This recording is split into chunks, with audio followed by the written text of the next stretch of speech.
Hi everyone, this is Jeanette and welcome to Meaning Making. Today we're going to be talking about the neuroscience behind stress, anxiety and trauma, which are similar.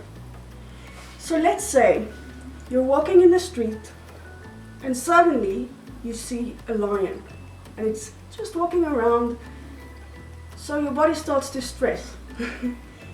It's not severe yet, but you're kind of noticing there's a lion.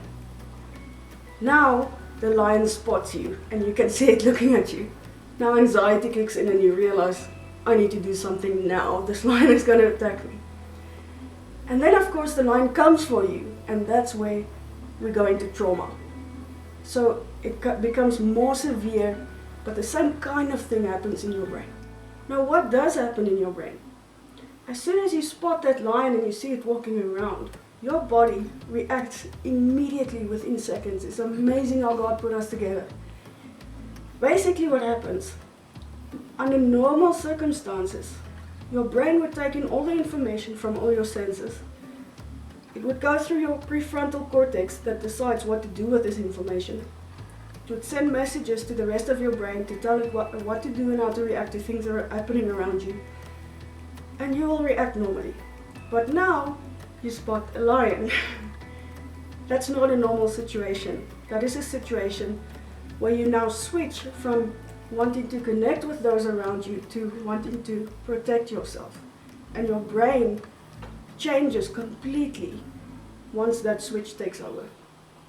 Now what happens is your prefrontal cortex and the left brain, where all your rational thinking happens, pretty much disconnects and kind of goes to sleep. So you are not thinking rationally, you are functioning on instinct. The amygdala immediately takes over, sends messages to the rest of your body, to your glands, and signals that there is an emergency, there's a danger. Immediately your body starts to secrete adrenaline and cortisol, the stress hormones, to help you react. Now this is a good thing, right?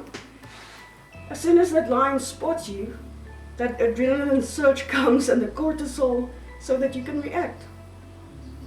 Your muscles is now pumped full of blood. All your blood goes out of your skin, out of your extremities, it goes into your muscles so that you can react and run away or fight. So you'll often hear people speak about fight, flight or freeze, and this is what happens. Your body automatically either fights and goes towards the lion and slaps him in the face. You have no control over this. It happens totally out of your control. Or you flee and you just run away. And if neither of those are possible, you freeze and you just stand there and look at the lion and do nothing. You have no control over it. It happens totally naturally. You're totally 100% functioning on instinct, not on rational thinking.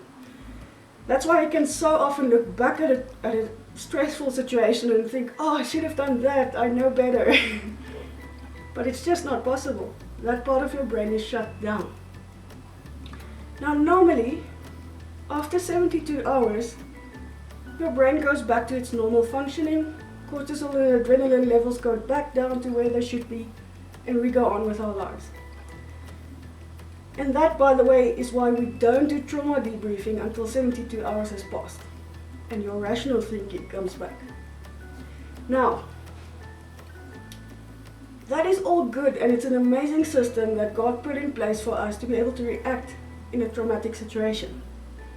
But what happens if our adrenaline and cortisol levels stay high and stay anxious for a prolonged period of time? Then it becomes unhealthy for us, emotionally, even physically, mentally, in every way it becomes very unhealthy. So let's just look at what are the symptoms that we can expect with high adrenaline and cortisol levels in our bodies that have been there over a prolonged period of time. Some of these overlap, but if we have too much adrenaline in our system, a high level of adrenaline in our bodies being secreted all the time because we're anxious over a prolonged period of time, we will struggle with things like more anxiety because Imagine adrenaline is being pumped into your body all the time. You're anxious and you're struggling to just breathe and relax. You will gain weight.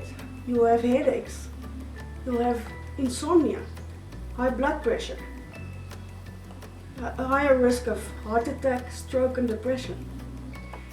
Now, what happens when we have cortisol in our bodies at a too high level over a prolonged period of time? Also weight gain, especially around the abdominal area, prone to infections. You'll probably always get a cold quite easily, upper airway infections, urinary tract infections, all kinds of infections. You're more prone to get that because anxiety breaks down your immunity.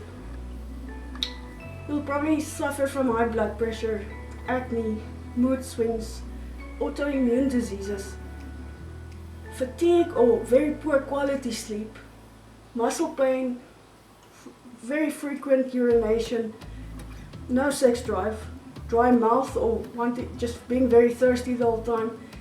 For women, irregular periods, fertility issues and female balding. So prolonged, you won't have all of these symptoms. We're all different, but prolonged, these are the things that you can look out for as a sign that your anxiety levels or your stress levels are too high. So next week we're going to be talking about what can I do about this? What can I do to lower the adrenaline and cortisol levels in my body and elevate the dopamine and the feel-good hormones in my body so that I feel better and become healthier physically and emotionally and mentally.